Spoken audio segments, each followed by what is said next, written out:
meeting of the Honolulu Climate Change Commission, Seating County of Honolulu Climate Change Commission. Could we do a roll call, please? Corinne, is that you? Yes, thank you. Roll call, Chair Fletcher, Here. Vice Chair Aligato. I'm getting a speaker error on my screen. Can you guys hear me? Yes, I can hear you. Okay. I'll ignore it. Commissioner Islam, Present. Commissioner Keener. Commissioner Keener, can you hear me? I thought I saw her earlier. Oh yeah, there she is. Yeah, she's right there. She's here. Vicky, can you hear me? All right, she's not hearing us. Okay. And Commissioner Kaufman is absent today. Chair Fletcher, we have quorum. Thank you. Let me Thank you. send a quick note.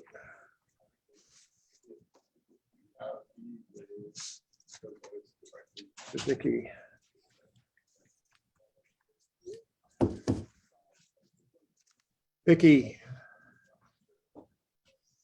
Vicky. All right, we don't have communication with Vicky. She said she's going to reboot. Okay, All right, if you guys can hear me, I'm gonna reboot. I can't hear anything. And things are lots of error messages. I'll be right back. okay. Let's just wait until she rejoins us.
So I do believe, so yeah, so if you can reach out to her, to maybe support that, and we also support the, the requirement on the town part.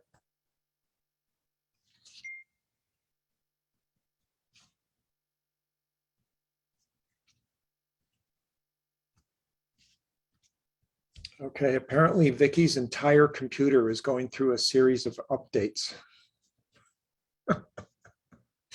And as of a few seconds ago, it was 5% complete. So there's no real rush. We do not have a packed agenda. We really only have 2 items on the agenda. So we can all just take a breather and start working on our daily inbox problems. Chip, this is Courtney. Yep. If I could suggest, call a recess for the meeting and maybe instruct everybody that the meeting will resume once Vicky has regained her connection. Okay, we're going to call. Do we need to vote on calling the recess? Apparently not. No, I don't think you don't need to vote for it. It's an automatic recess. Okay. She told me her updates are now almost done. Oh, But we can still call a recess if you want, Chip. Well, actually, the moment we call a recess, no doubt her computer will decide to finish. So we're going to call a recess at this point, and we will return once we have our fourth member.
I'm back.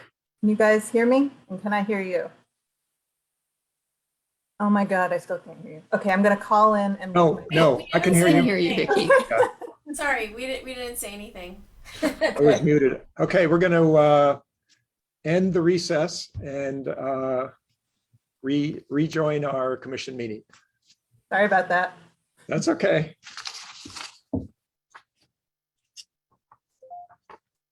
Nice to know your computer's fully updated now. All The right. best times. So we're going to move to approval of the minutes, and I would like to take a vote on including approval of the minutes for the October 28th meeting. It was not agendized, but I'd like to add it to the agenda. All commissioners in favor, please Aye. raise your hand. Aye. Aye. Anyone opposed? No, so it's unanimous.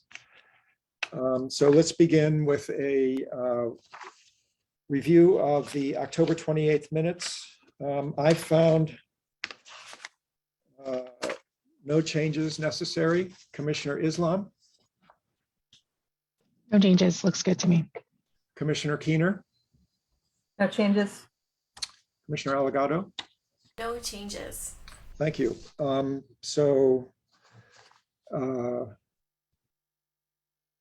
All commissioners in favor of adopting the minutes for October 28th, please raise your hand and say aye. Aye. Aye. Aye. Unanimous. Thank you.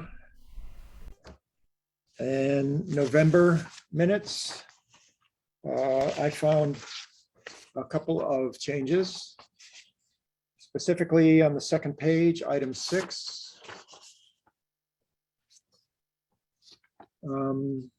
The third bullet point down, which began, she noted.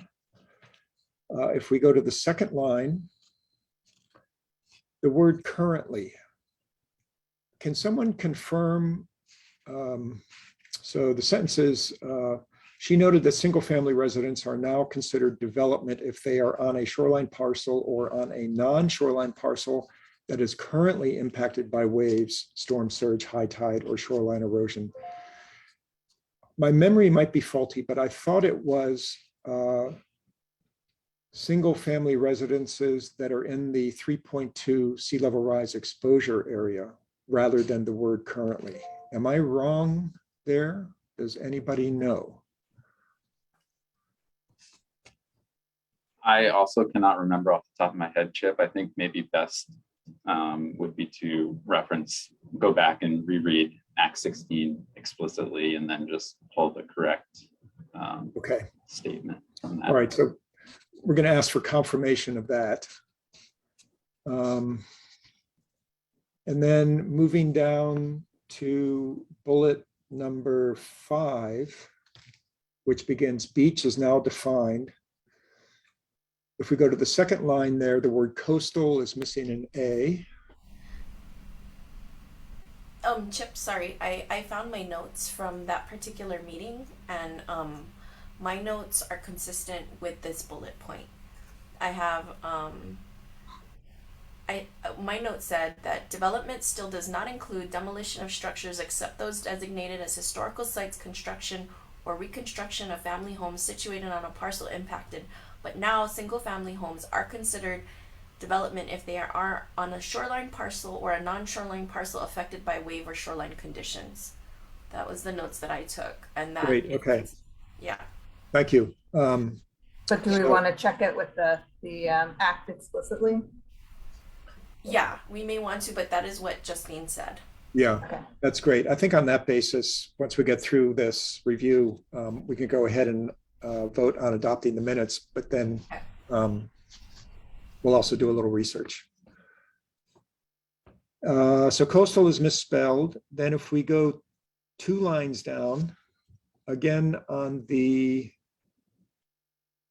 5th bullet point, beginning with beach in quotes, go down to the 4th line, the word title should be spelled Tidal.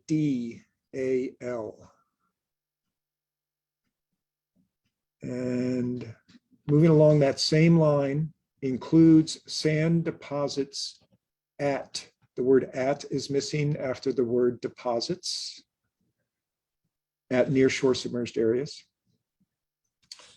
And then directly underneath that, move down 2 lines, the word national should be natural, Natural.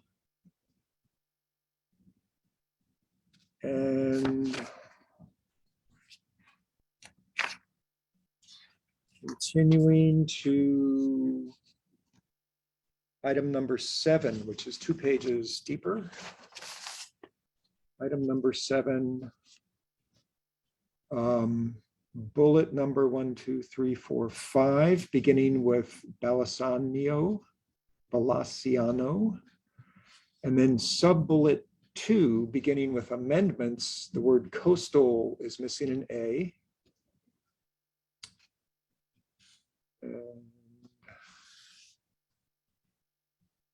Then skipping down to a full bullet point, again beginning with Katya's last name, Balaciano, shared that CCSR has supported, and then strike the word in. We do not need that word. Has supported producing graphics.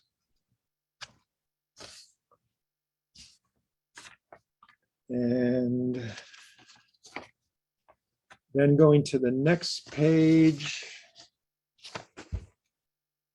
where we have a set of bullets numbered 1 through 7, going to bullet number 5B. The last line in 5B, to be replaced, including exterior walls, comma, we're missing a comma, support beams, comma, we need a comma, floors, ceilings, etc. And then going to bullet number 7, Chair Fletcher. Along that line, we have Corey Wong. Corey's first name begins with a K, not a C.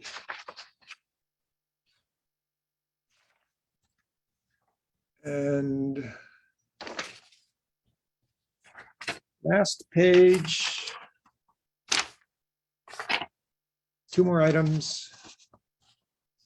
Bullet number 8, first bullet, beginning Chair Fletcher, line 3. Rosie, help me with this. I think the convention is to capitalize the word indigenous. You Correct. agree? I agree. Thank Yep. you. And going to the next bullet, this will be my last change. Beginning Chair Fletcher noted. Go to the next line under that. In the middle, it says as much as. That should be on average. So Chair Fletcher noted that during the event, skip below that 1 line. the phrase as much as 23% should be on average 23%. And that's all I have for November. Commissioner Islam? Good calls, Chip. No comments from me. Commissioner Keener? Looks good. Commissioner Allegado? No additions, but thank you very much for the detailed catches on those. I think those are good catches. Thank you very much. Yeah, I double majored in English literature and geological sciences, so I had all my writing heavily edited when I was a student. All in favor of adopting the minutes for November 23, please raise your hands. Say aye. Aye. Aye. Unanimous, thank you. And now we're up to December. And I had page 2. And by the way, can I request that on all these bullets that we use alphanumerics rather than dots and open circles, because then I could refer to these things as bullet 6A, Roman numeral I, something like that. It's would go a little quicker. So bullet number 6, towards the bottom of the page, there's a sub bullet. It's 2 subs in. It begins, Vice Chair Allegado commented that she would not personally not want. So I think we strike the first not. Commissioner Allegado is agreeing with that. And then the next sub bullet, Chair Fletcher noted the line below that, we need to capitalize Indigenous. Next page, at the very first line, the top of the page, Vice Chair Allegado, we need to capitalize Indigenous.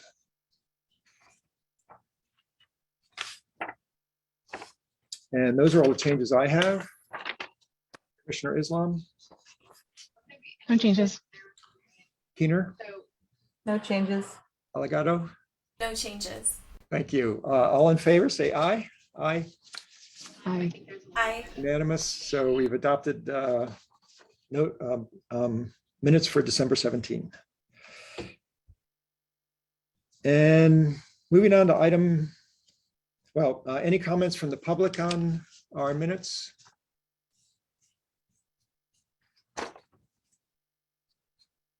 Let's see, I do see an item in the chat.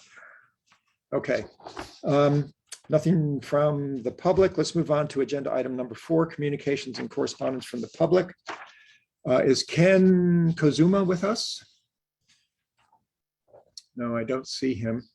So we had a letter from Ken Kozuma, who is an agri-science teacher at Waipahu Intermediate. And he is letting us know about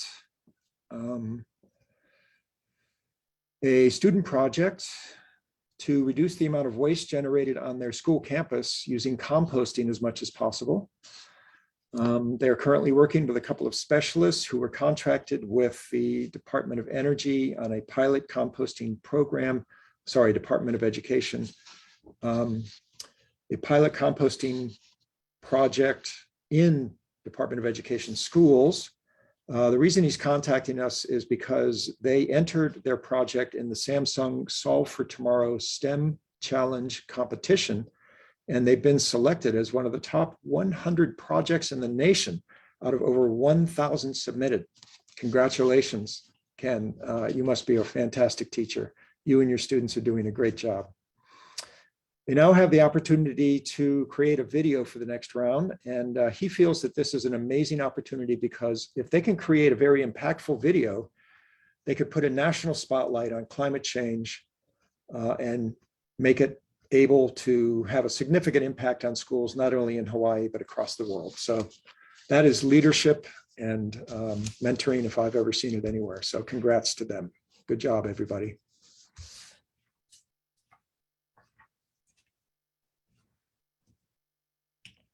Any comments from the public on that item? He's specifically looking for advice though, right? So he's specifically looking for advice on how to integrate climate change into the video. Well, Ken, there are 5 commissioners here that would love to help out. So you can find our emails online and we'd be happy to join with you. And if you'd like to put something on the agenda where we can all vote perhaps on some sort of resolution in support of what you're doing, we'd love to do that. Plus, if you would like to give a presentation to us or your students, we would love to see that as well. Any other ideas, commissioners?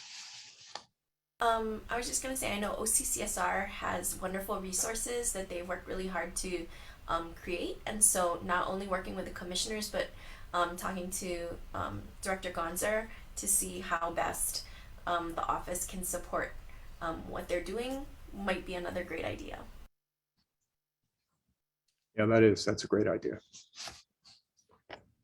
Thank you, Vice Chair. Just sharing, since we're on the subject, waste management is one of the 3 priority sectors within the city's climate action plan.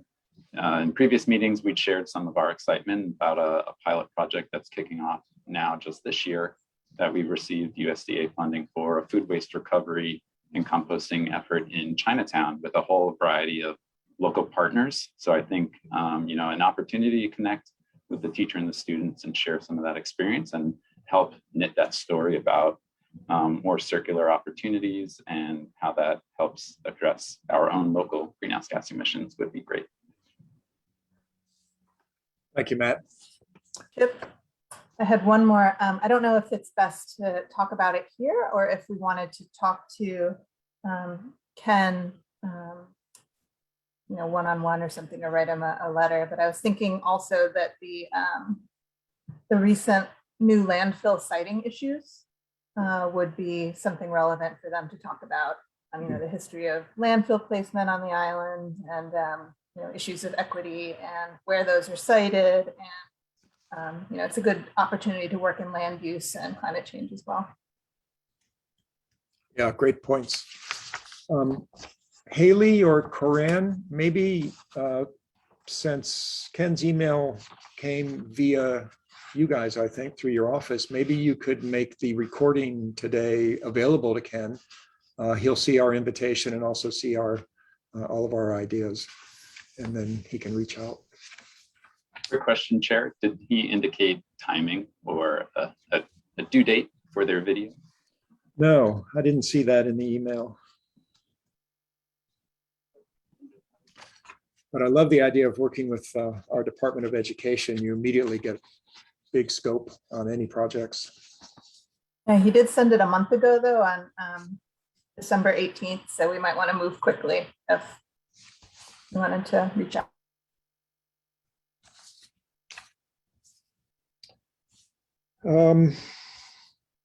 Great, thank you. So item number 5, excuse me, no, yes.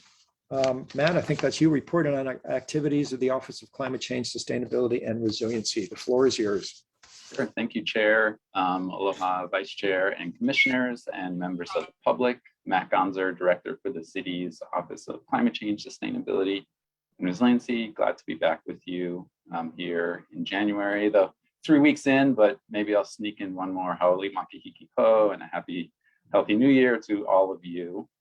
A couple of brief updates. Just wanted to share that just this week, in regards to our VISTA program, we had some really exciting things. We bid a hui ho to Maria Welvert, who had served as the VISTA leader for 1.5 years.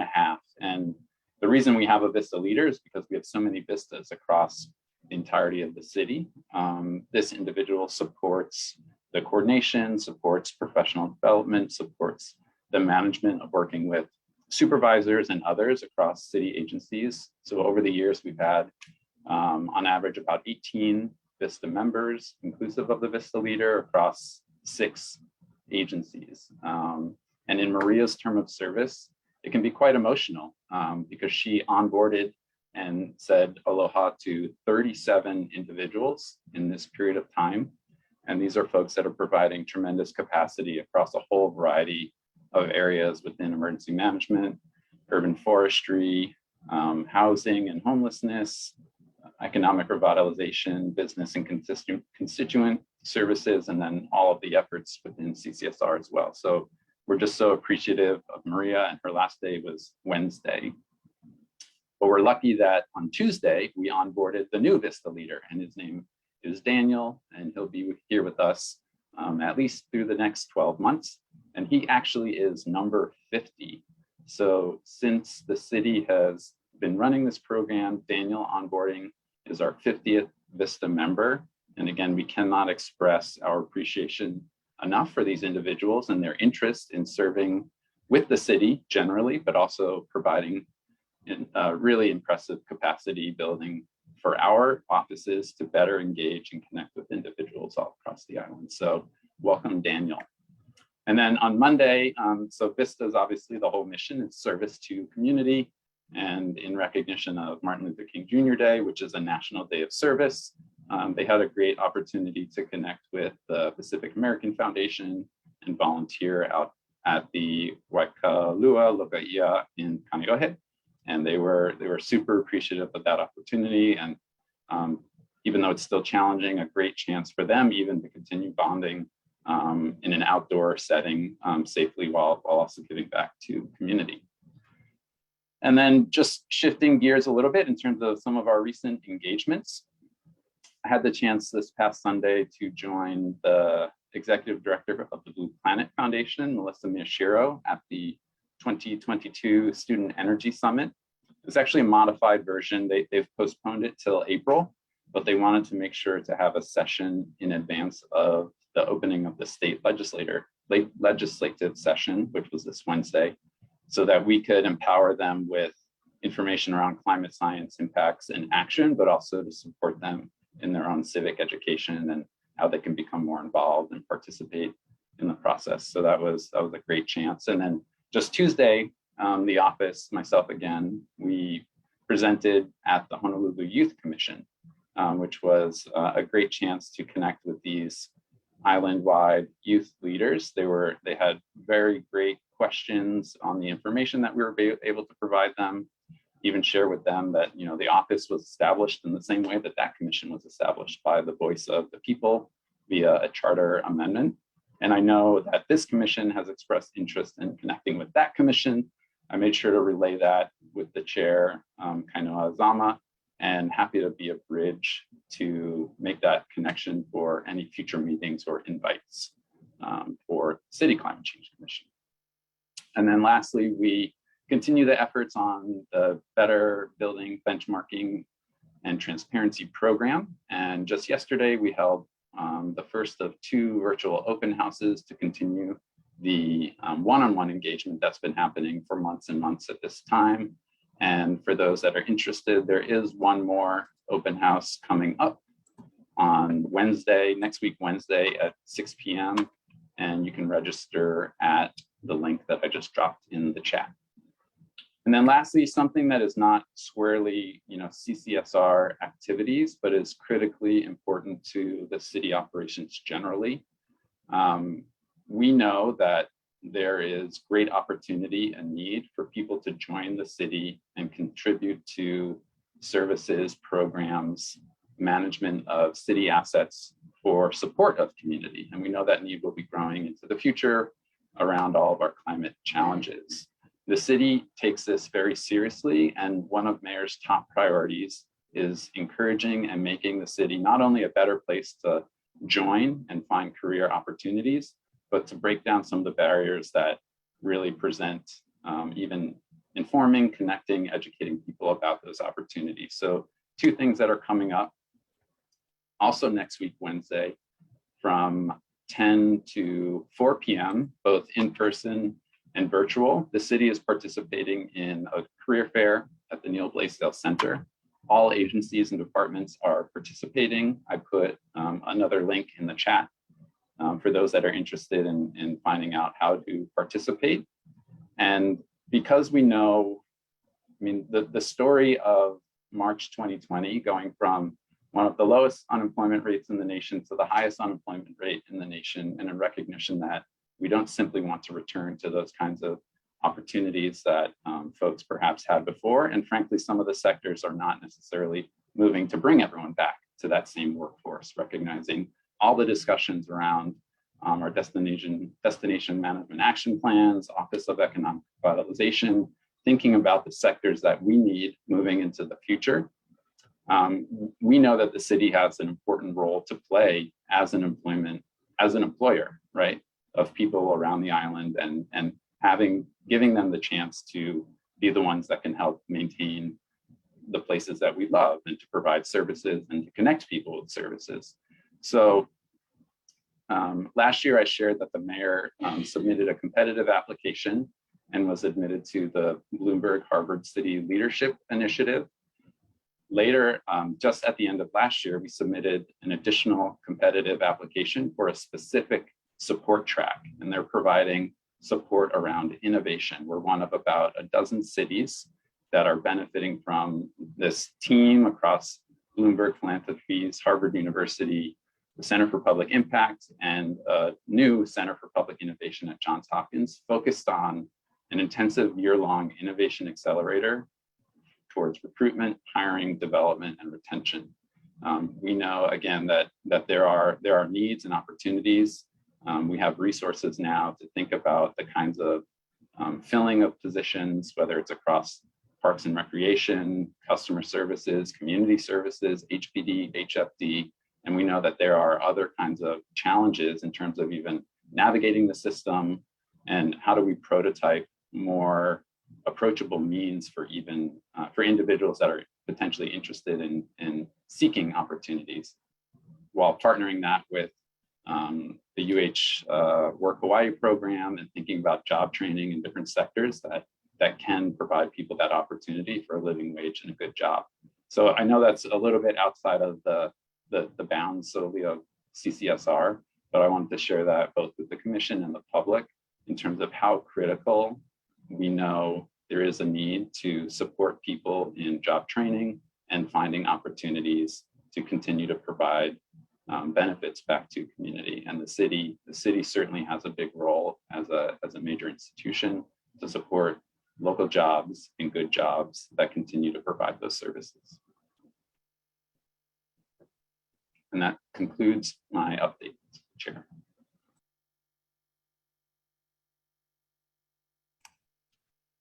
Thank you, Matt. I'm always impressed with many programs and projects and activities and outreach that you guys are doing in that office. It's been a consistent theme since it was first formed.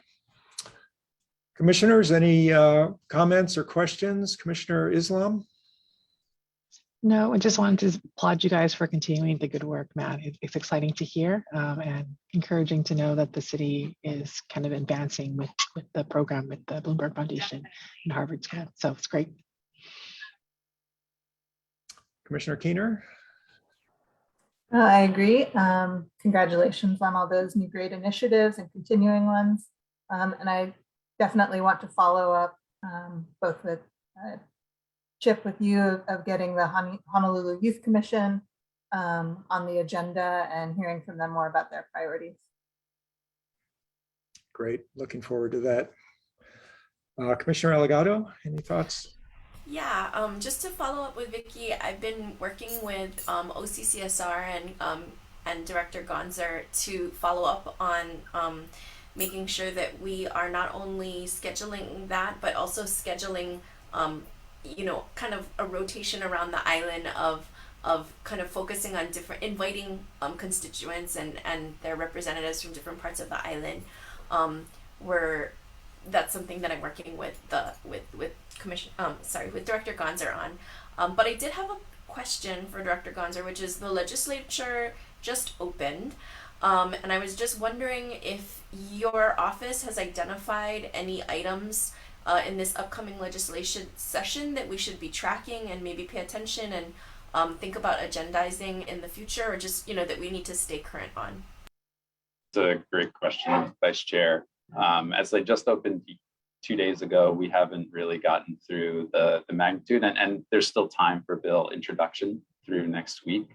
I think it might be, as I understand, there's not a February meeting, right? So there might be like a gap in engaging. Certainly though, come a March meeting, we'll have a greater sense of what's still under consideration, and we can at minimum share our thoughts and what we've been tracking and or have testified on. But I'm not positive on how to more expeditiously do that in the interim. We definitely need to dive in to see what's being introduced and proposed. We have communicated with legislators before the session, thinking around things around energy equity, rebate programs, other kinds of continued support.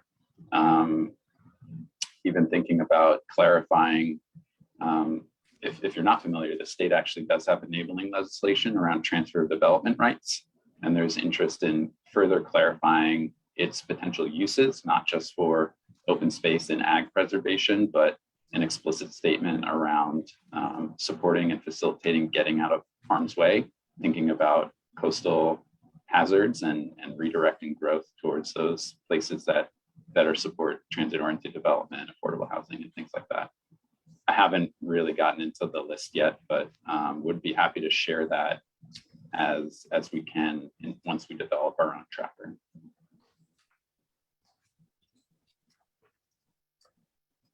Great. Any thoughts from the public or questions?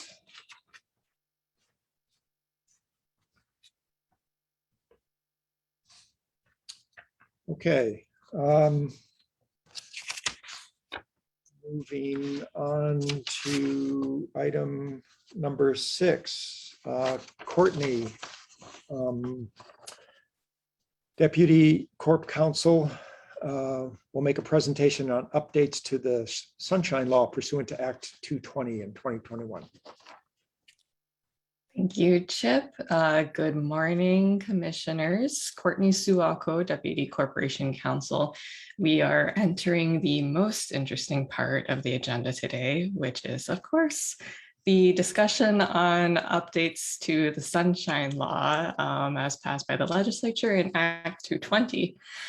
I just want to check. Oh, yes, I do have share screen. All right. Please bear with me while I make this happen. All right, here we go. Okay, so just the obligatory disclaimer at the beginning. This presentation is basically just a presentation of information. So it is for informational purposes only and does not actually constitute legal advice. All right, and I'm just going to start with some resources because the Sunshine Law is overseen by the State Office of Information Practices, and they do actually have a lot of really helpful resources on their website, which I would greatly encourage the commissioners to review. In particular, for this Act 220, the OIP, or Office of Information Practices, released several guidances specifically to talk about some of the differences between the meeting formats that were created with Act 220. So those are very helpful. And then of course, they just have a general overview of Sunshine Law, specifically pitched towards state and county boards, which boards also includes the Climate Change Commission. So that's also very helpful to review as well. Just a note before I dive further into the presentation, the slides do refer to boards throughout. The commission is a board that's defined by Sunshine Law. So when you see board, you can just replace it with commission. Further note, on December 29th, 2021, the governor passed issued an emergency proclamation regarding the Sunshine Law. All this proclamation did was it suspended Act 220 only to the extent that Act 220 requires remote meetings held via interactive conference technology to have at least one meeting location that's open to the public. And that was mostly in recognition of the fact that COVID is ongoing. So because Act 220 created a format for remote meetings and required remote meetings to have at least one physical location open to the public, the emergency proclamation suspended Act 220 only as to that requirement. So you can still have remote meetings in accordance with changes to the Sunshine Law. It's just that you are not required to have a single location open to the public. That emergency proclamation is effective through February 28th, unless the proclamation is earlier terminated or superseded by a separate proclamation. As of right now, that is still in effect. All right, so what Act 220 did was essentially all it did was create a new official meeting format. And if we kind of go back in time to my first presentation before the Commission on the Sunshine Law, at the time in 2017 or whenever it was, there were really only two formats that you could choose. One was the in-person format, which is just the traditional, we're having a meeting in person, publicly noticed, one location, everyone's there, you do the testimony, and that's that. The other option was the multi-site via interactive conference technology format, or ICT. Multi-site was essentially a little bit not as clear, but it did allow for meetings to happen in different locations via interactive conference technology. Under a multi-site, though, every single physical location where a board member was present at, you were required to have that location be open to the public. So it was a different option and not one that the Commission pursued. What Act 220 did was create remote meetings held via ICT, interactive conference technology. So remote meetings are essentially the state's way of recognizing that, you know, hey, under this recent pandemic situation we've been in, boards and commissions have effectively utilized and leveraged remote meetings. So we're going to take that format and put it into law and make it okay to hold meetings via remote technology going forward. I'm just throwing the definition for interactive conference technology down there at the bottom of the slide because it is a bit of a mouthful, but essentially what the board or what the commission has been doing holding meetings via Zoom would fall under that definition. All right, so now we're getting into the text heavy slides, which are very fun. Okay, so the summarization is essentially what I've said before. So multi-site meetings, you can have in-person meetings at multiple meeting sites that are connected by ICT. The ICT needs to allow audio or audiovisual interaction among all members of the board participating in the meeting and all members of the public attending the meeting. Notice required by Section 927 identifies all of the locations where participating board members will be physically present and indicates that members of the public may join board members at any of the identified locations. The board may provide additional locations open for public participation, but where no participating board members will be physically present. So essentially that last part is you can have optional other sites that are open to the public and board members won't be there, commissioners won't be there. But those other locations that are noticed specifically as commissioners will not be present, you cannot then later decide that, oh, I'm just going to go to that location and join there. Commissioners would need to be present at the officially noticed commissioner present locations. Notice requirements. So for all of those additional locations that are open for public participation, but where the commissioners would not be physically present, the notice does need to specify that if one of those additional locations loses its audio connection to the meeting, it will need to specify if the meeting will continue without that location or if it will be automatically recessed to restore communication. There's loss of connection. So if you lose audio connection to any location under a multi-site meeting format, there is an automatic recess for up to 30 minutes to allow for a restoration of communication. The meeting may reconvene when either audio or audiovisual communication is restored. So either, audio or also with the camera on. If the audio only is restored, then within 15 minutes of restoration, copies of non-confidential visual aids that are, essential parts is what I would say of the meeting. So like you need to be able to see the visual aid in order to understand what the meeting is happening, is what the meeting is about, or what the agenda item is about. That visual aid needs to be made available either by posting on the internet or by other means to all meeting participants. If visual aids are not made available to all participants at all meeting locations, then that agenda item for which the visual aid is required cannot be acted upon at the meeting.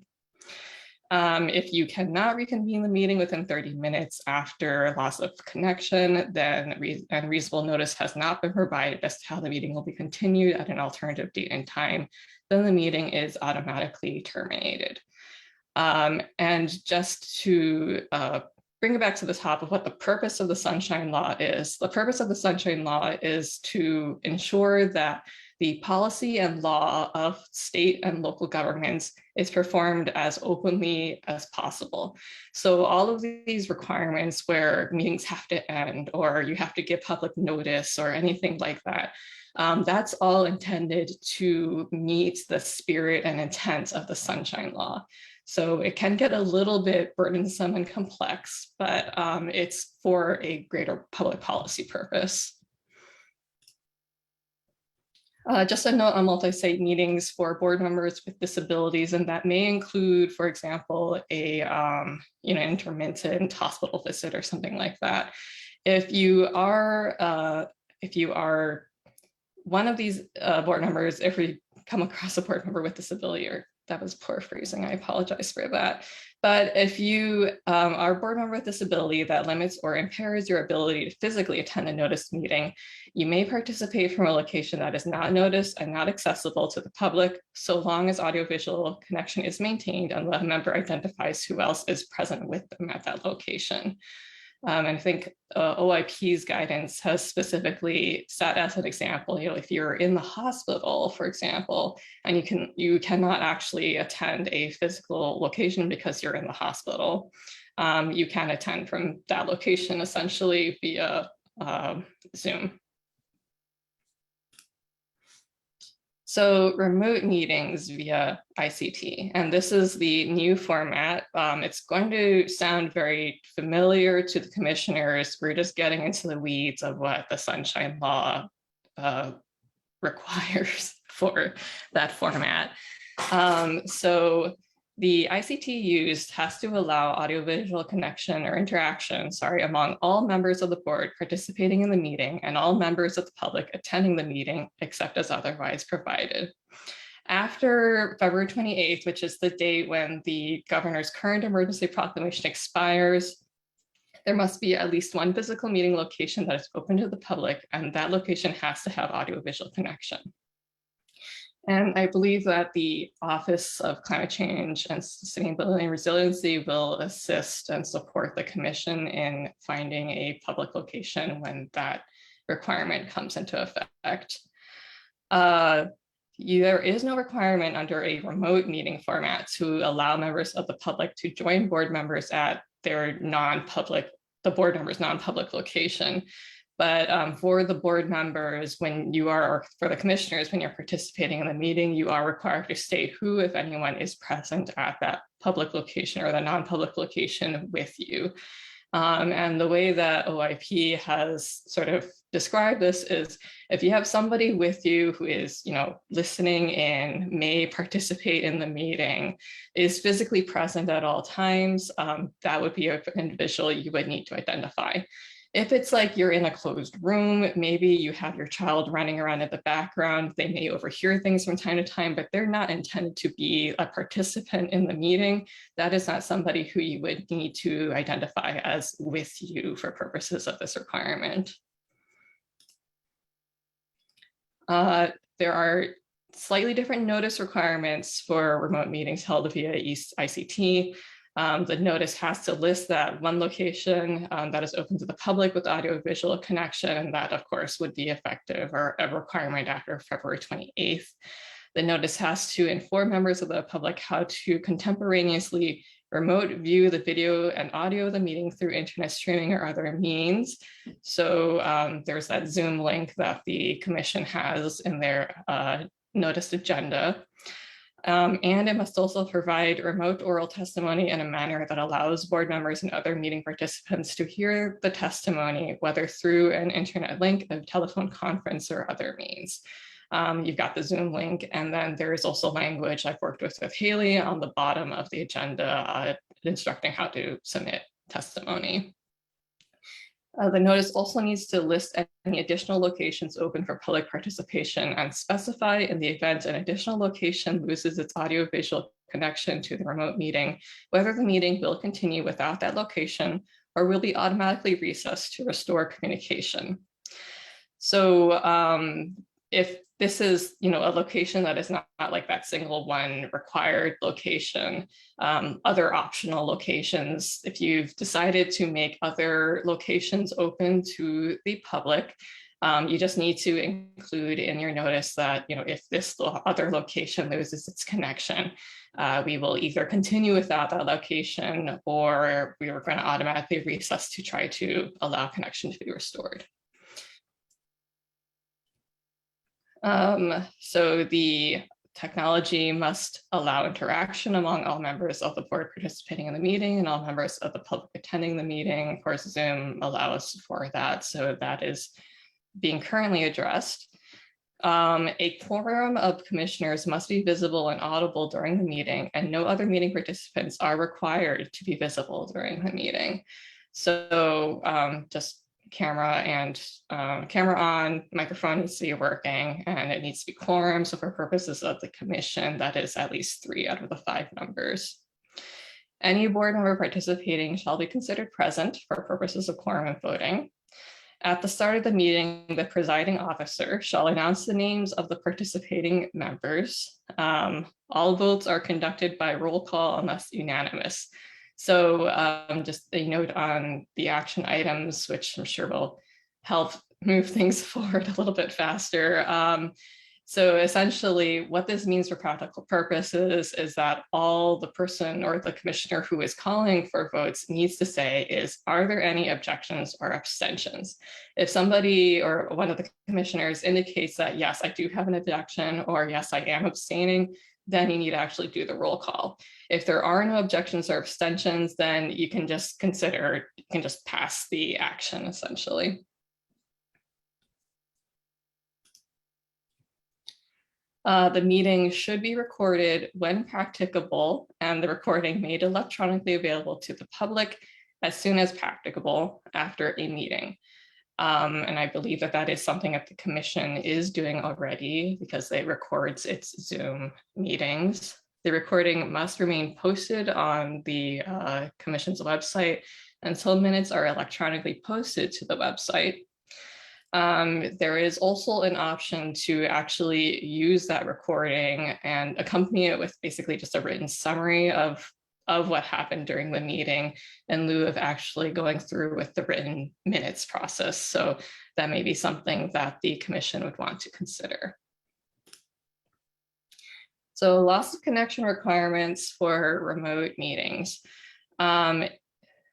So with remote meetings, you have essentially 3 points of possible official channels for public purposes.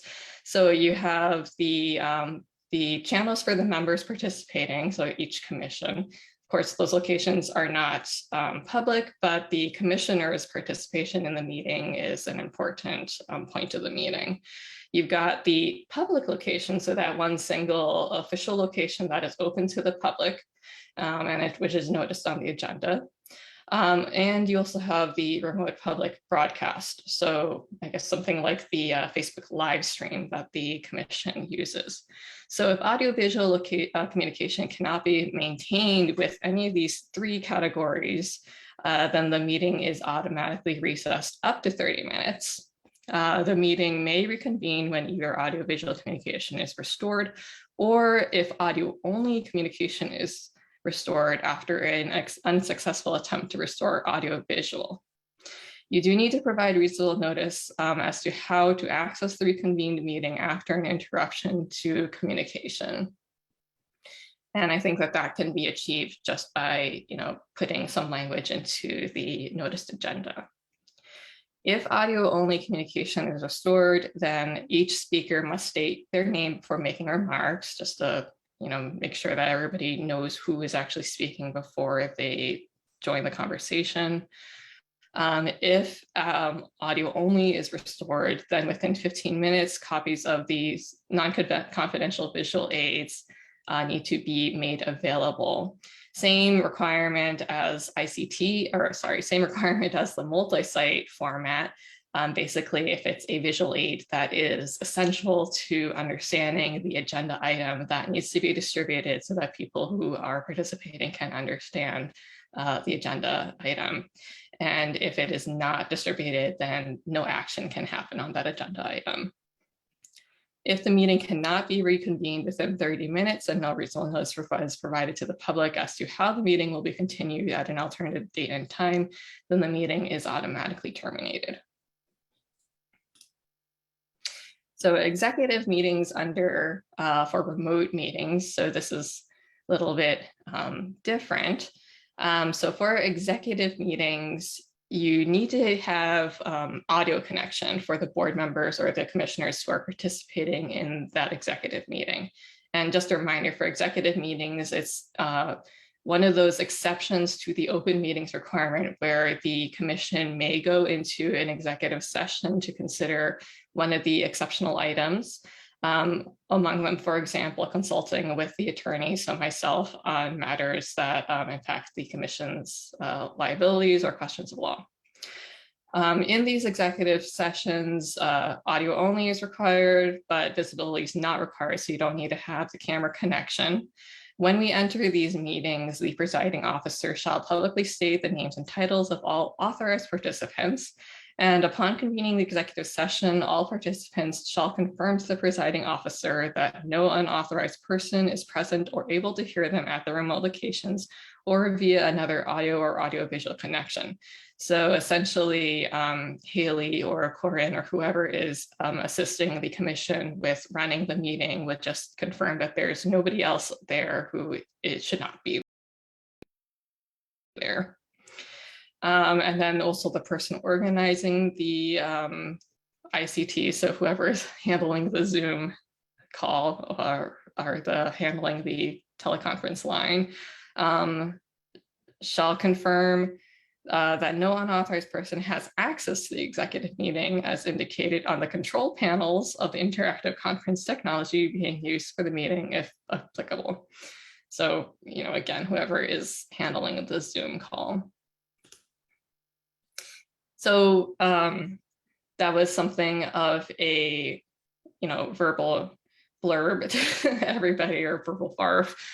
So I did try to break out, some of the differences and similarities between remote meetings and multi-site meetings, because it can get a little bit confusing. But I think that one of the good things about Act 220 is that because OIP issued some further guidance, like clarifying what a multi-site meeting is and what is the difference between a multi-site meeting and a remote meeting, it does help to clarify what a multi-site meeting requires and may provide a alternative for the commission, particularly as the commission pursues its more outreach options.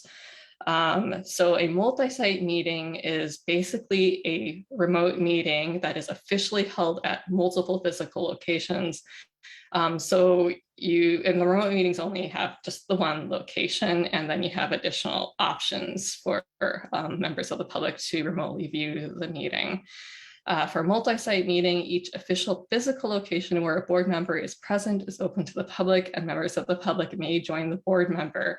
So you could have, for example, if not all board members, or you can have you could split the commission into maybe some commissioners are attending one location, some commissioners are attending another location. It may allow more communication across those channels between multiple sites. So just an option for the commission to consider.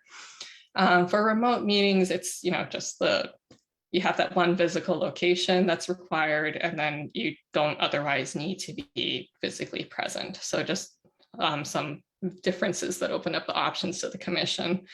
The notice requirements for the agenda are going to differ based on what needs to be identified as official and open to the public locations. Just some similarities, or the main similarity is just the loss of connection and reconvening, essentially. So whether it is a remote meeting or a multi-site meeting, if the connection is lost in a way that really impacts the open and public nature of the meeting, so you lose connection to the commissioners under remote meetings, you lose a connection to one of the multi-sites under the multi-site meeting format, you lose a connection to the public streaming option, or you lose a connection to that one official location under a remote meeting format, then you have an automatic recess and up to 30 minutes maximum to reconvene. And then again, with both, if you only can reconvene with audio, then you need to distribute those non-confidential visual aids within 15 minutes after restoration. And you cannot take action on agenda items for which aids are not distributed. And then if you cannot restore communication beyond those 30 minutes and your notice did not state how the meeting will be continued at an alternative date and time, then the meeting is automatically terminated. So that is basically the only or the main similarity between remote and multi-site meetings. I'm just restating the resources slide here because I do think that OIP has worked very hard to try to clarify the text of the Sunshine Law. And their training materials and their guidances and guidelines are very helpful. So I would just encourage the commission or the commissioners to take a look at OIP's website, take a look at those materials. And then of course, if there are any questions, I am available as a resource. OIP does also maintain a hotline of sorts for questions about the Sunshine Law. So you can call them, but you can also call me as well. And that is it for my presentation. If anybody has any questions, please feel free.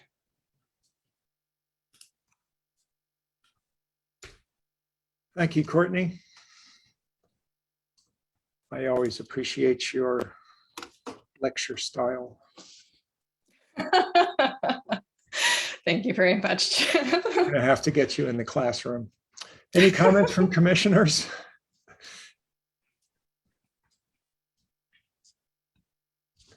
Very thorough update. Thanks, Courtney. Yeah, thank you so much for your hard work, Courtney. Matt? Thank you, Chair, and thank you, Courtney, for the update as well. I just wanted to reiterate this does relate to the Commission's interest, right, in both finding more ways to have meetings in different locations. Certainly, we want to be positioned and prepared for when we're actually obligated to at least hold the one site in person, regardless of how the Commission chooses to be there or not. So just sharing that the office is aware, we're observing how other city boards and commissions are managing their practices, and also want to ensure that we have the resources and support that can help the commission in its interest. But we look forward to discussing that further with Vice Chair next week as we engage in thinking about how this could be operationalized moving forward, both in a COVID setting or regardless of when things may be a different setting at a future home.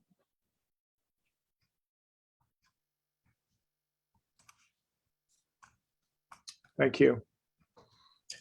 Any questions or comments from the public?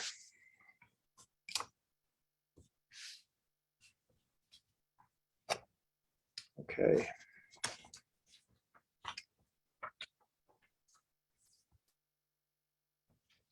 Courtney, is there any action you'd like us to take? So the next agenda item is for, apologize, discussion and action on format for holding meetings pursuant to Act 220. So I would suggest that this would be the next item to move to. Yep. If the commission is not prepared to discuss that, then you can, of course, just amend the agenda to strike that. But I suggested that it be placed on the agenda after my presentation, just so that the commission has an opportunity to discuss. Would you like us to vote on some action related to your presentation? I have nothing in mind. It's up to what the commission wants to do. Okay. Commissioners, any ideas in this regard?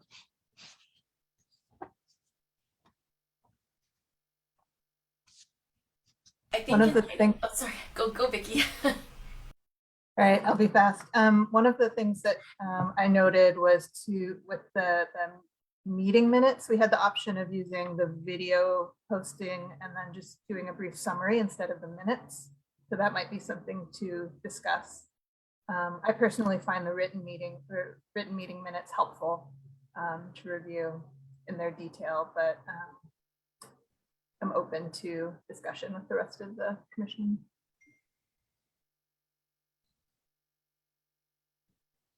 Commissioner Elagato, you had some comments? Oh, I was just gonna say that I personally also find the written minutes helpful, and I think in light of the current situation, I foresee and envision us continuing to utilize the remote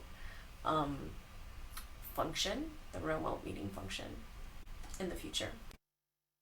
Yeah, make that 3 who, that's me included with the written meeting minutes.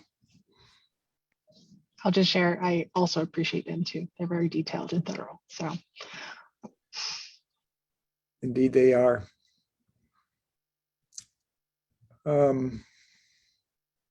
Rosie, are there any impacts of Courtney's update that map onto our desire to hold meetings elsewhere around the island, to move out to the community? Anything come to mind at this point? I don't think so. Perhaps Courtney can remind us of anything that we might have missed. Right. So the multi-site meeting option, I thought some of the clarity that the OIP provided was that when I was reviewing that guidance, I thought to myself, this might be a good option for the commission to consider, because then what you can do is you have official multiple meeting sites. You don't need to have all commissioners present at every single meeting site, but you can have, like 1 or 2 members of the commission present at each meeting site, and then you could perhaps have like a meeting site in one location that may be more challenging to participate otherwise in commission meetings. And then you can have other commissioners in another officially noticed meeting site, and there can be interaction that way. So I thought that might be something for the commission to consider at future meetings, perhaps. Yeah, we'll definitely need to work out the logistics there as we plan a new style of meeting. Okay. Thank you. Oh, Director Gonzer? Thank you. And I know we're reflecting on sort of the changes of Sunshine Law through the emergency proclamations. And as I understand, the commission, even prior to the COVID pandemic, had this interest in actually having, the opportunity to connect with people in different places. And I understand that's still the long-term vision. Obviously, with the health concerns right now, maybe not the most immediate motivation for actually having these locations in different sites. I would just recommend that whenever the commission is moving towards this hope of actually using the opportunity to have more of these place-based meetings with discussions with people from those locations, that there likely would be a need to ensure that, one, the intended dates are noticed well in advance, or communicated with individuals or community groups well in advance. We at minimum do the required sunshine notice, which really only is posting 6 days in advance. And that really wouldn't be sufficient time, I think, to generate interest or excitement in participating in a meeting. So just a thought for the commission to keep in mind as you continue to work on a work plan, think about meeting schedules, thinking about the cadence of the topics that you might want to engage in. There probably will be more of a need to really get those agenda ahead of time to even start to do those invitations and to get people interested in attending. Yeah, that's a great point. I could see one of us getting on agendas for a neighborhood board where we plan on going maybe a month or two later and just discussing who we are and letting everybody know that way as at least one step.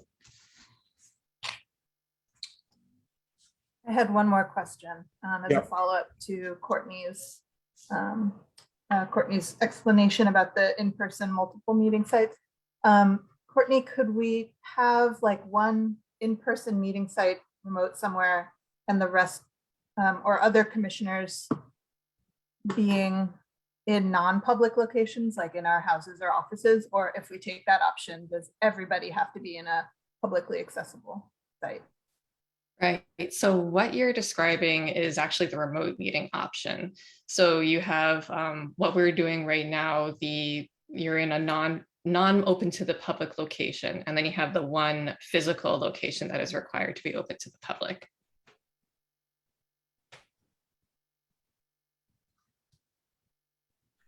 This gives us actually enormous flexibility.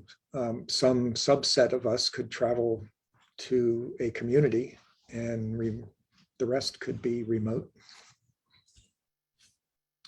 I think that option would be really valid if we have kind of a theme to all of our meetings. You know, we can sort of focus a conversation on a particular topic that we want to maybe discuss. Yeah. So, and get those appropriate commissioners in that place-based location. I think one important theme will be listening. And so to do that, the community where we're going needs to prepare. So that's another underline to what Matt Gonzer just said, giving them advance notice. Matt? Actually, a question for Courtney, mostly because we'll be supporting the logistics and administrative support. And not that I think this is where the commission is going, but the multi-meeting public site is not intended to just be like a viewing room. It means that a commissioner, at minimum, one commissioner is physically in a location, correct? That is correct. If the commission, so the multi-site meeting option, you will have multiple sites where commissioners are present, and those locations must be open to the public. You can also have optional other locations that are open to the public and which the commissioners would not be present at, and those would be noticed on the agenda as well. So there is some greater flexibility in terms of locations, depending on how much the office can support the commission in that effort. But the only required locations are the locations where the commissioners are actually going to be present. Yeah. One last question. So if we ever went back to real in-person meetings where we're all in a single location at a time, is there an option in the new act for it, or is there a requirement for it being web streamed at this point? It seems almost regressive now if we were going back to in-person meetings to not have a web option. You know, I don't believe that I would need to review, and I will get back to the commission on that. My recollection, though, is in the before times, the commission did actually still have the Facebook live stream option. I just need to double check whether that is a requirement. We would endeavor to support that still. The before times. BC takes on a whole new meeting here before COVID. All right. Moving on to the next agenda item. Number 8, discussion and action to adopt testimony for submission to the Honolulu City Council on Bill 48 from last year relating to underground storage tanks. And commissioners were sent a copy of the bill as well as draft testimony by Commissioner Allegado.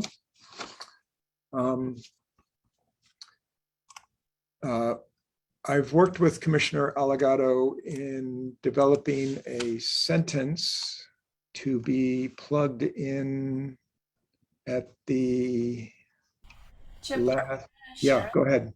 Are you gonna share the document?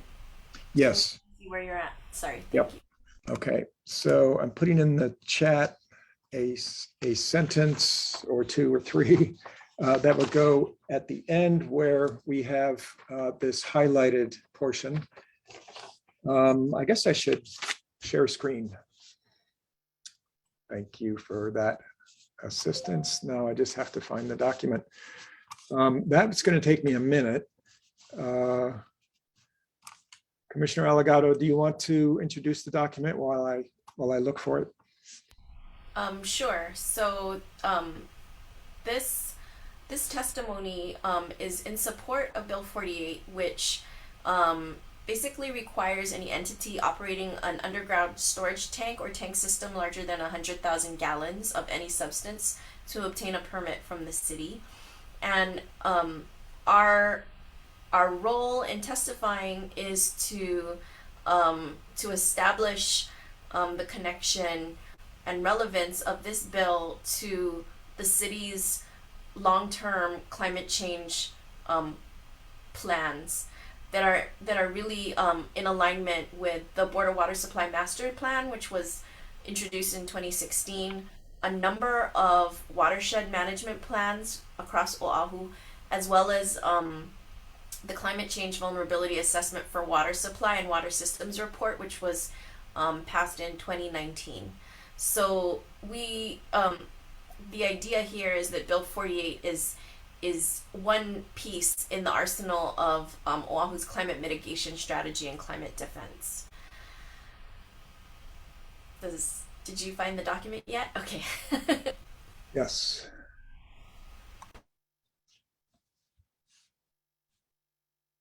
And In case you're wondering, I volunteered at the last Climate Change Commission meeting to lead the draft of the testimony, and so that's why I drafted it here today, and I'm leading the discussion over it. all right, so here it is. Not sure how to do this. Do you want to just take over, Rosie, and give me instructions on working through this? Scrolling?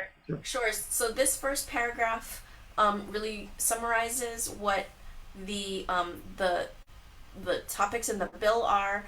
I thought it important to connect this plan with other with other policies that the city has included, and so I'm not sure if we should cite all of the watershed management plans, but I listed them there.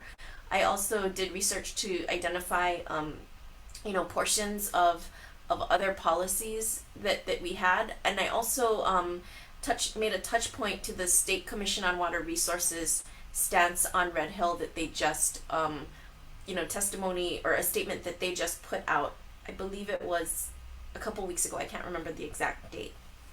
So again, maybe I can go through the paragraph and then we can see if there is feedback from the commissioners. Yeah, that's a good idea. Okay, so yeah, and I made comments where I wasn't sure if it was too excessive, all of the watershed management plans. I wasn't sure, but I just want you to know I did read them all and made sure that there was mention of climate change and water supply and aquifers. I am in favor of keeping a reference to all these reports as you've highlighted there. So those are my thoughts. I see Commissioner Islam is on board with that idea too. Vicky? All right. So how about we include this then? Yeah. Sure. And then I also, I know that there might be additional policies that OCCSR might be more aware of that I might have missed. And so, I was going to ask if OCCSR knew of any other additional policies that align that we might want to include in here. I'm more than happy to do that.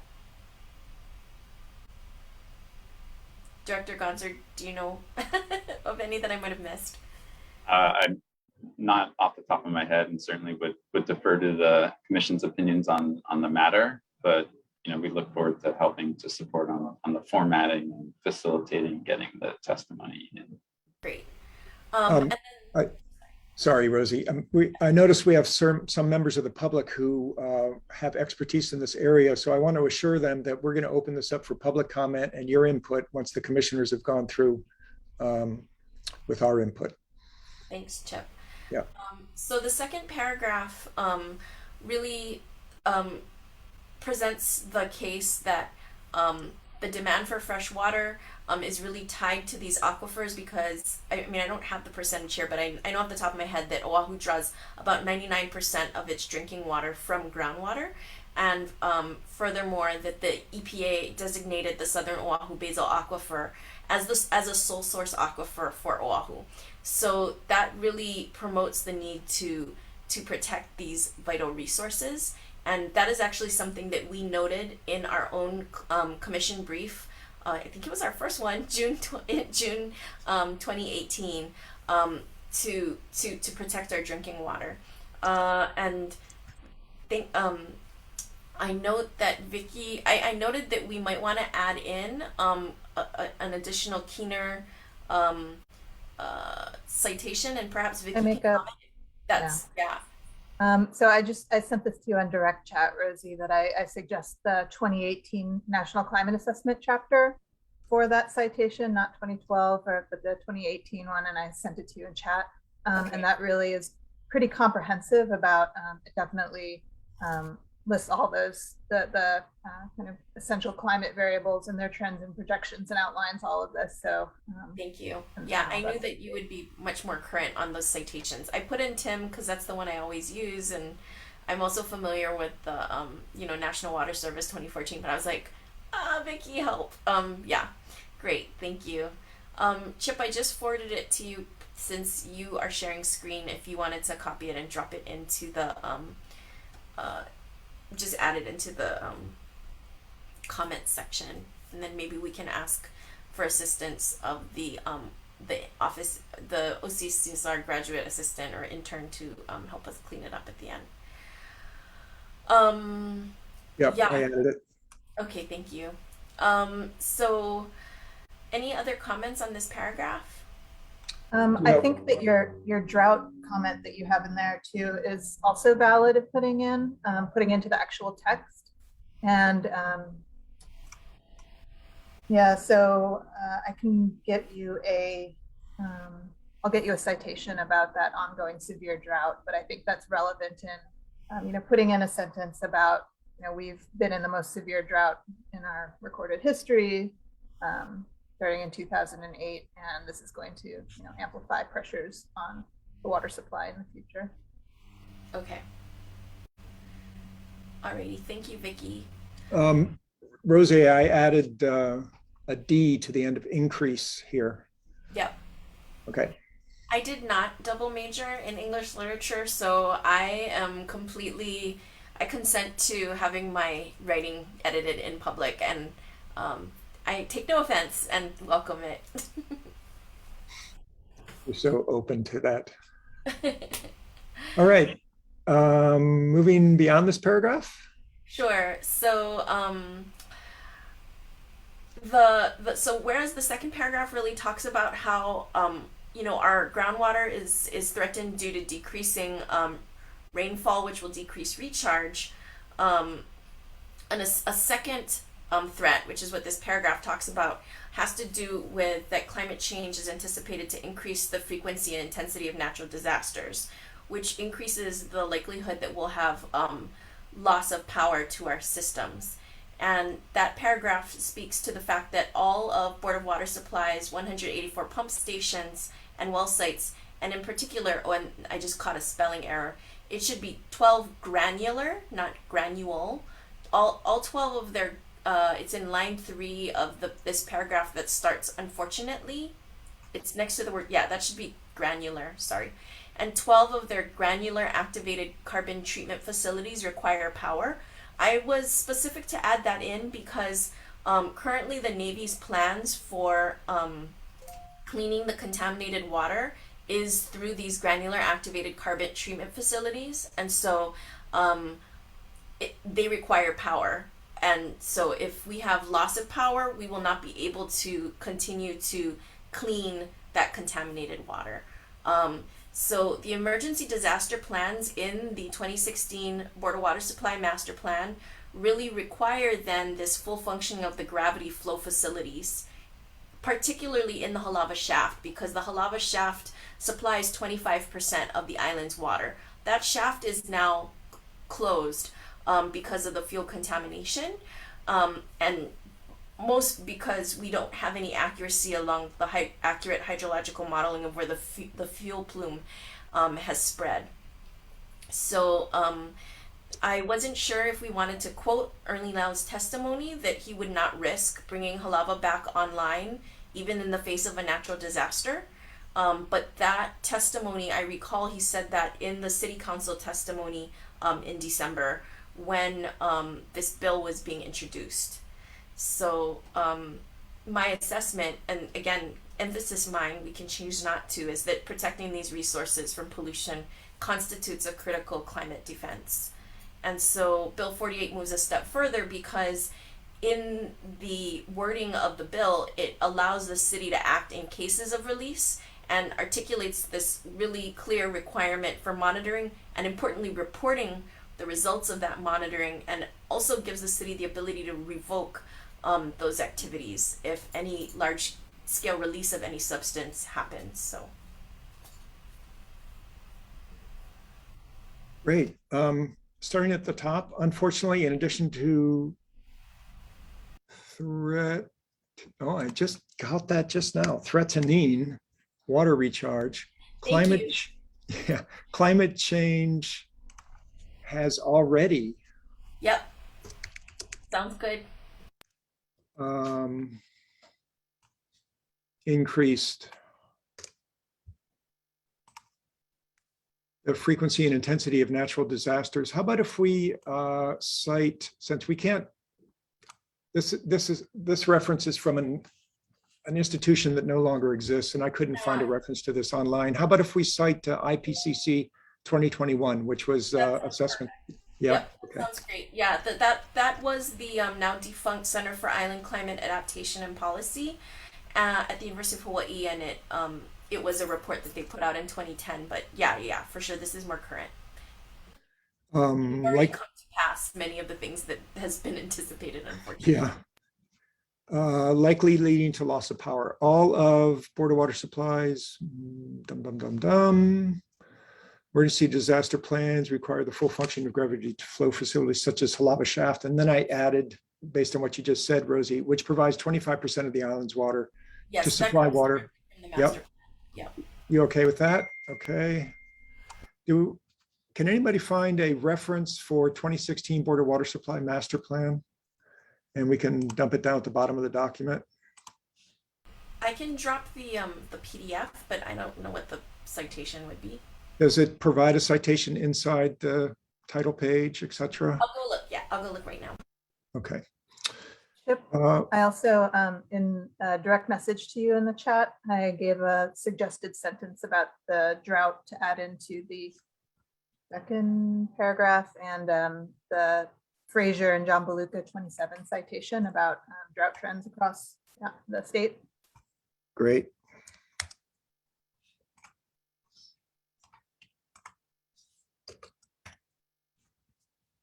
Do you have like the more formal reference? Let me get it just a minute. Written out per.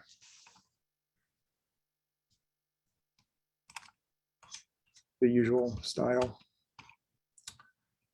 Any other thoughts on this paragraph, commissioners?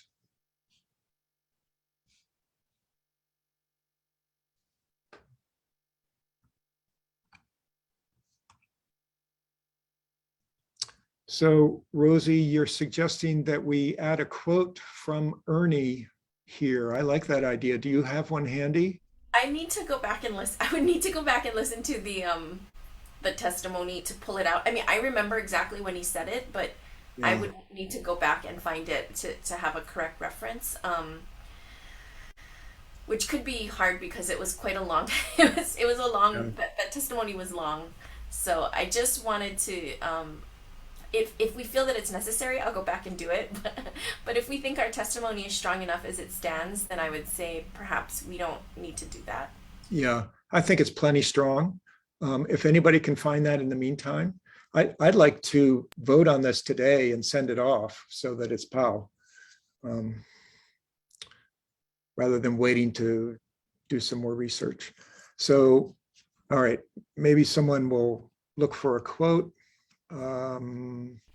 However, due to fuel contamination from US Navy Red Hair fuel storage facility and lack of accurate hydrological model of the fuel plume, the Halava shaft is currently offline. Yeah, I can't think of a sort of ad hoc way to reference Ernie's comment there. So unless someone comes back with that, we'll just leave that alone. Protecting these aquifer sources from pollution is a critical climate defense. Could we add, as reported by Board of Water Supply Director Ernie Lau to that? So in the testimony, as I recall, Council Member Radiant Cordero was the one who brought up the fact that this that shutting down Halava negatively impacted the Board of Water Supply master plan as it pertained to climate that they had been planning for like a really long time. I actually had no idea that this was the plan until Council Member Cordero brought it up, and then Executive Manager Lau affirmed that and then expanded on it. So yeah, he did affirm it. So I don't know how we want to capture that or articulate it.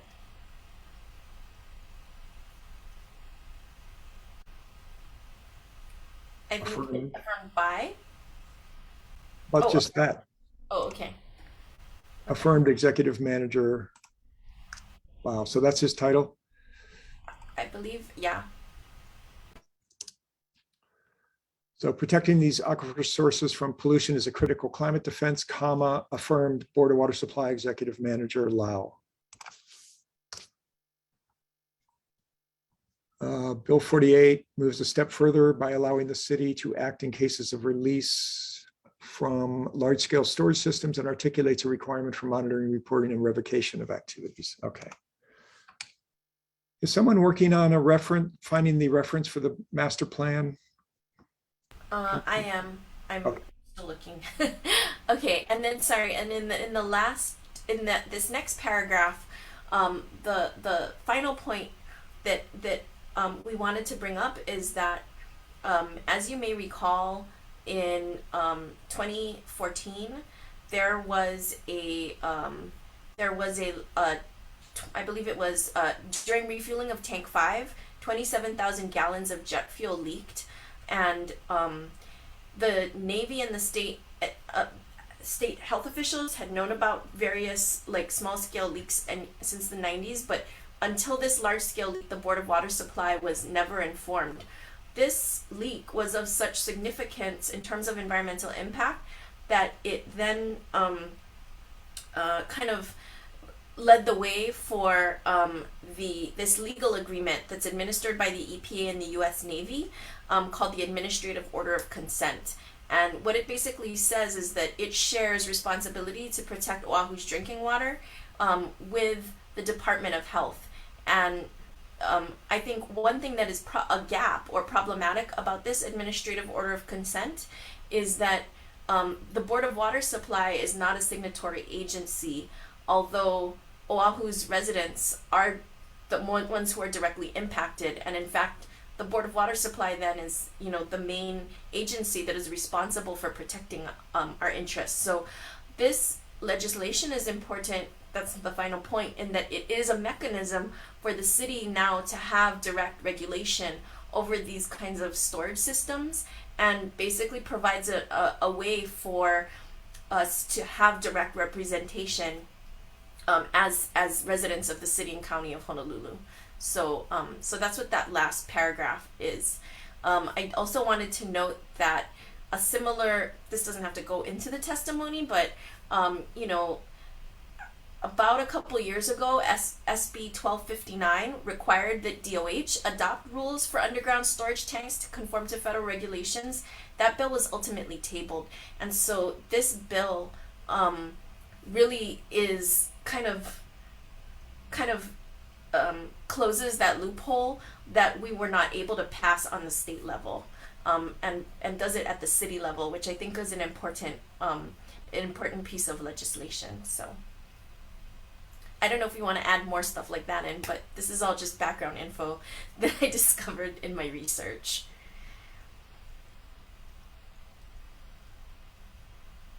That's fantastic. Let's see, I'm just filling in some of the references, and thank you, Vicky, for doing this research. So I think we're all caught up here, except for now the need to cite the AOC. So Rosie, we got a reference for the Board of Water Supply Master Plan in 2016, and I dropped that in.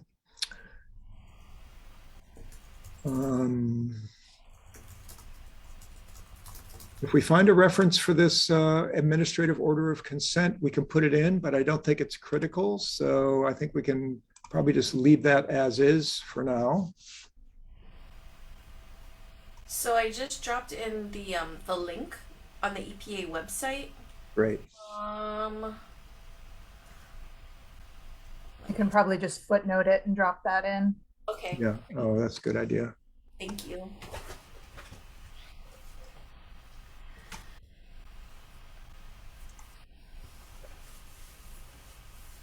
Footnotes go outside of parentheses. Vicky, I bet you know the answer to that.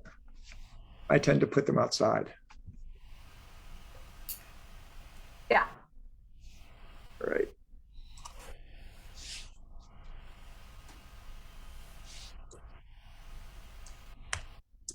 All right, we got that footnoted. Ooh, that's not a footnote. We'll do a fake footnote. There we go. And then I proposed this sort of summary paragraph in blue. In conclusion, the Honolulu Climate Change Commission thanks Chair Waters and council members for proposing Bill 48 and stands with you in supporting the natural waters of Oahu as a critical resource. We also recognize that the City Council has a strong track record of calling for accountability of the Navy. We especially want to recognize and extend our appreciation to the Honolulu Board of Water Supply for their compelling and effective efforts in protecting our water supplies and for holding the Navy responsible for their actions in this regard. I think it looks good. I would just capitalize Navy and have it be like U.S. Navy so that it's clear which Navy. Right.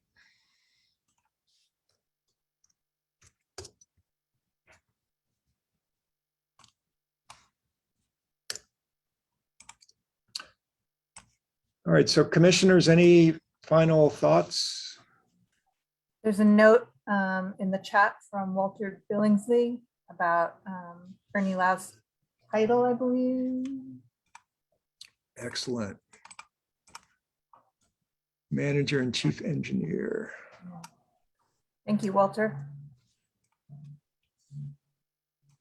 Where did we have that? Oh, it's up here.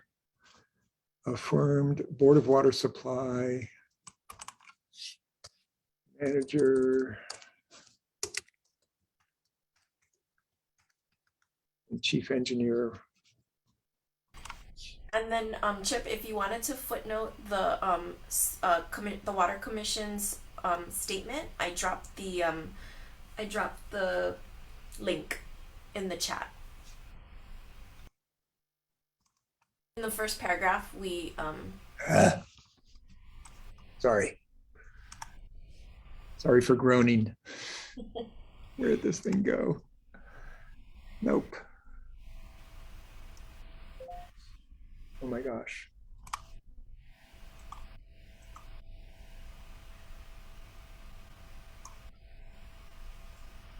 There we are.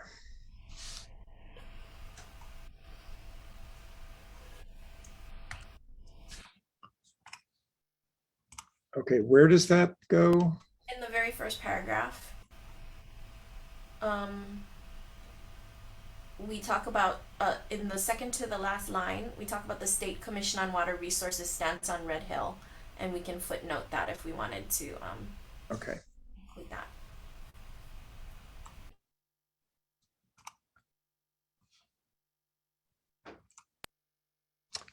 What is with the footnote format there?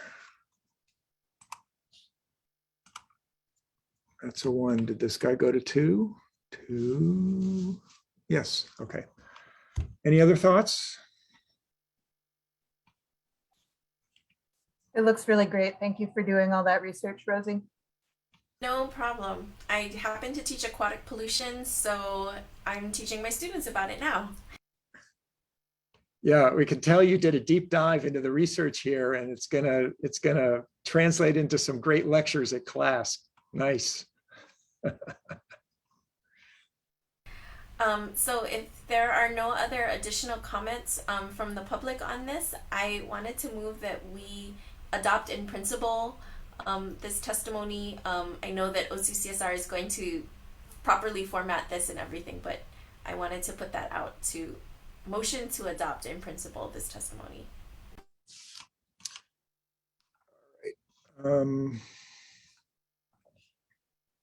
Does that need a second or something? I second it. Second to adopt.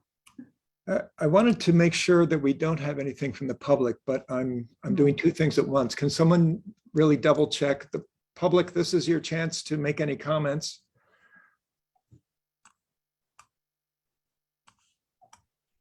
I don't see anything in the chat, Okay. and I don't see any hands raised in the gallery.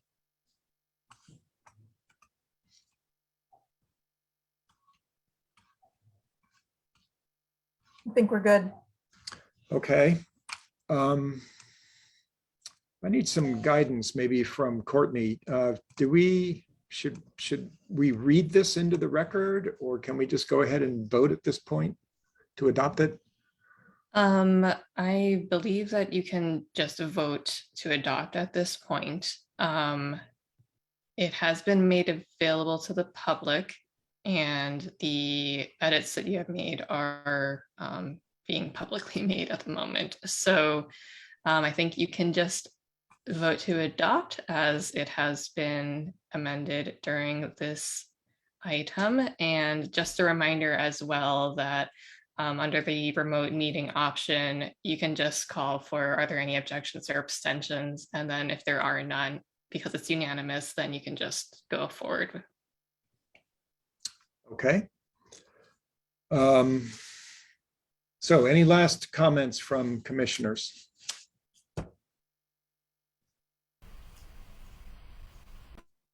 And given that I am sharing screen and have this thing open, please feel free to unmute yourself and just go ahead and talk without being called on.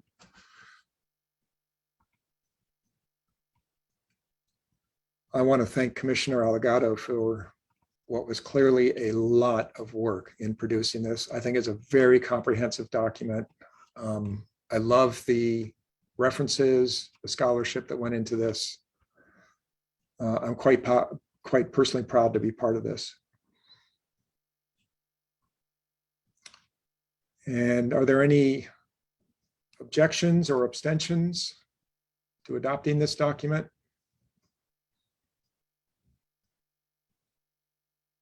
All right, and I would like to move for a vote. So I would like to make a motion to vote on Sorry. this. Yes, go ahead. Did the Fraser and Jean Beluga reference, I can't see, did it make it into the text? Yes. So I see it down there, but I don't see it cited. within the actual. Thank you. Yep. Okay. Where does it go? And so I think it was, sorry, it's really small. Sorry, here, let me Um, expand it. It's weird how, Paragraph 2. right there, Um, someplace. Yeah, so I actually, I put in a sentence, a suggested sentence about, Oh, given okay. severe drought, you see it in your chat, sorry, multiple windows. So I suggested, given severe drought conditions across the state since 2008, any reduction in potable supply decreases Oahu's freshwater resilience.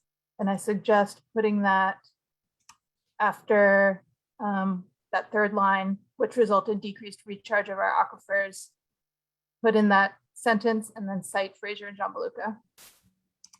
So that would go right there. Yes. Given severe drought conditions across the state since 2008, any reduction in potable supply decreases Oahu's freshwater resilience. Is it Fraser? Yep. Fraser and John Beluga, 2017.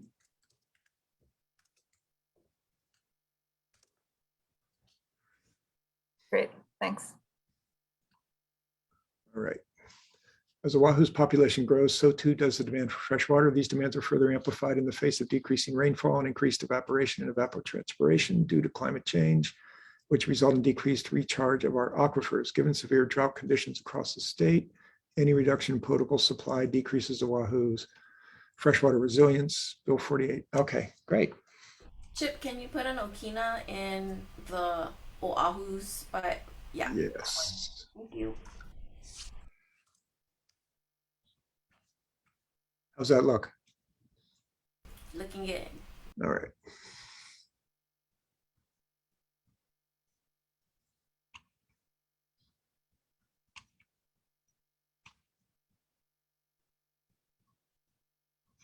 Okay, commissioners, I'd like to vote on this. So all in favor of adopting this testimony on Bill 48 relating to underground storage tanks, please unmute and say aye and raise your hands also. Aye. All right, it's unanimous, and that's what I was going for, a unanimous endorsement of this testimony. Excellent. Thanks again to Commissioner Allegado. Matt? Thank you, Chair. And again, we're here to support with the formatting and to get it into the system. So please, at the conclusion, just send this most current version over to Karan, and we can work on formatting and updating the, oh gosh, what is it called? Testimony. The header. What is the header called? Oh my Letterhead? goodness. The letterhead. Stationery. Thank you. Jeez. Stationary. And we will confirm once it has been submitted through the City Council's portal. Awesome. Thank you, Matt.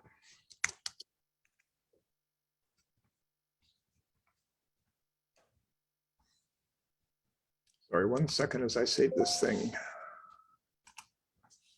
Okey doke. Agenda. Number 9, public input for matters not on the agenda. Do we have any public input?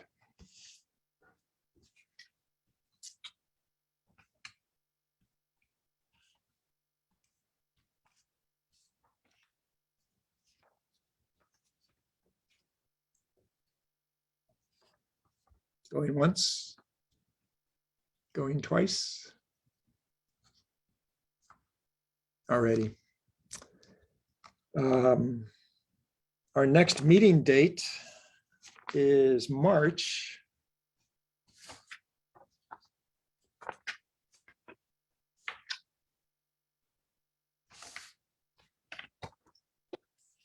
I had it just a second ago.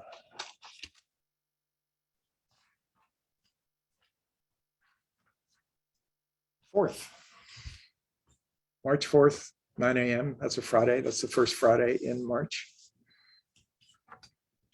And do we have any announcements? I have one. I just put a bunch of text in the chat box for people to let everybody know that the Hawaii and US affiliated Pacific Islands chapter public engagement workshop will be taking place this coming Monday, January 24th from noon to 4:30. So this is the update, the fifth National Climate Assessment, the update to the document we just cited for, in the letter from 2018. So this is revision and new citations and new findings, and is the National Climate Assessment is a congressionally mandated quadrennial report. So we're doing public sessions to inform that right now. And you can register at that link. Please send it out to folks. We're not quite at capacity yet. There's a limit of 200 people, and I think we have a couple more spaces in there. Matt, do you have a comment or question or another announcement? Could you please clarify the date? I went to the Eventbrite link and it says Monday, the 24th, but Monday is the 21st. Thursday would be the 24th. Oh, I have the 24th. January 24th? You're looking at February, Matt. Yeah. Oh, I'm in the future. Thanks. Got it. Yep, so it's this upcoming Monday. And it looks like it's really long from 12 to 4:30, but it's 4 sessions that are each 30 minutes and a little introduction. And so you can join rooms in 30-minute sessions to either contribute knowledge and impacts and case studies and concerns by island. So in Hawaii or any of the other US affiliated islands that you may have expertise in, and by subject area. So you can join the health session, the they're all escaping me now, infrastructure, and a bunch more. So I encourage you to sign up for that if you have any interest. Thank you. I'm really looking forward to that event myself.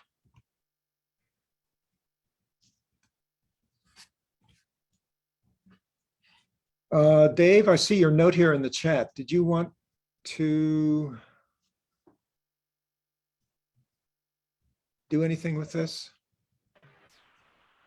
No, Chip, I just wanted to make you aware of that HFD requirement for permits for any type of tanks containing flammable and combustible liquids greater than 61 gallons. All right, so the Honolulu Fire Department requires a permit for any tanks greater than 61 gallons containing combustible liquids. Okay. That's correct. Thank you. And there's a permit fee associated with that? Pretty minimal. Yes, 150 bucks. Okay. Okay, thanks. Thank you. I'm going to put that in the public chat just to make sure that everybody has access to that. And we're at the end of the meeting.